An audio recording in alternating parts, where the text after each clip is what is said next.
Hello friends, நம்ம சாட்சியில் என்ன பார்க்க போகிறோம் அப்படின்னா, அனாயன்ஸில் படிக்கிற ஏப்ரல் மே 2025 ஸ்டூடெண்ட்ஸ் உங்களுக்கான செமஸ்டர் எக்ஸாம் வந்து ஸ்டார்ட் ஆக போகுது. இதில் வந்து இந்த மாதிரி மிஸ்டேக்ஸ்லாம் பண்ணி மார்க் ப்ராக்டிஸ் வாங்கிக்காதீங்க. அதாவது என்னென்னா, நீங்கள் வந்து எந்த ஒரு இதையுமே பார்த்து எழுதியிருக்க மாட்டீங்க. ஸோ உங்களோட பேப்பரில் கரெக்டாக தான் நீங்கள் கான்சென்ட்ரேட் பண்ணி பார்க்காம எழுதியிருப்பீங்க. பட் அது கூட மால் ப்ராக்டிஸ் சொல்கிற சான்சஸ் இருக்குது. உங்களுக்கு ரிசல்ட்டில் வித்துகள் வரலாம். ஸோ அது என்ன அப்படிங்கிற பார்க்கலாம். ஸோ இந்த 11 பாயிண்ட்ஸை நமக்கு ஷேர் பண்ண வந்து நம்மளோட டெலகிராமில் ஒரு ப்ரோ வந்து நம்ம சப்ஸ்கிரைப் பண்ண ப்ரோ வந்து ஷேர் பண்ணாங்க. அது எல்லாருக்கும் சொல்லுங்கள் ப்ரோ அப்படின்னு சொல்லிட்டு.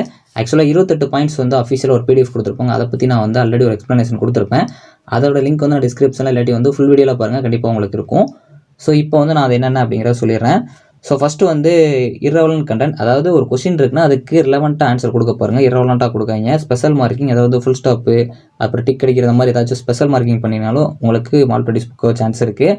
ஸோ தேர்ட் வந்து மல்டிபிளிங் கலர்ஸ், அதாவது வந்து நீங்கள் டிஃப்ரெண்ட் கலர்ஸ் வந்து யூஸ் பண்ணியிருப்பீங்க. கலர் பென்ஸ் யூஸ் பண்ணி தான் பண்ணோட நிறைய பேருக்கு வித்துகள் வந்திருக்கும். அதனால் வந்து பாஸ் பண்ணுங்க அப்படின்னு சொல்லிட்டு நிறைய பேர் வந்து எழுதுவீங்க. அந்த மாதிரி யாரும் பண்ணாங்க. 5வது வந்து ஃப்ரண்ட் பேஜில் மார்க் பண்ணாமல் விட்டுறாங்க. ஸோ 6வது டோட்டல் பேஜஸ் எவ்வளோ எழுதிங்களோ அதை கரெக்டாக எழுத பாருங்கள். 7வது டோட்டல் பேஜஸ் கரெக்டாக வந்து போட பாருங்கள், தப்பாக வந்து இண்டிகேட் பண்ணிடுறாங்க. ஸோ 8வது வந்து எங்கே உங்களுக்கு எழுதுற கொடுத்துருக்காங்களோ அந்த இடத்துல மட்டும் எழுத பாருங்கள், அவுட் சைடில் எங்கே எழுதாதீங்க.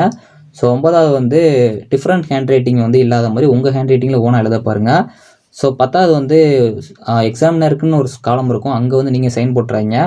ஸோ 11வது லாஸ்ட் பார்த்தீங்க அப்படின்னா, உங்கள் ரோலில் இருக்கிற ஒரே போல் எல்லாருக்கும் ஆன்சர்ஸ் வந்து தப்பாக இருக்குது, பார்த்த உடனே எல்லோரும் கேட்டிருக்கீங்க கண்டுபிடிச்சிட்டாங்கன்னா உங்களுக்கு வந்து வித்துகள் விட்டுறது சான்சஸ் இருக்குது. ஸோ இந்த மிஸ்டேக்ஸ் எல்லாமே தவிர்த்துருங்க.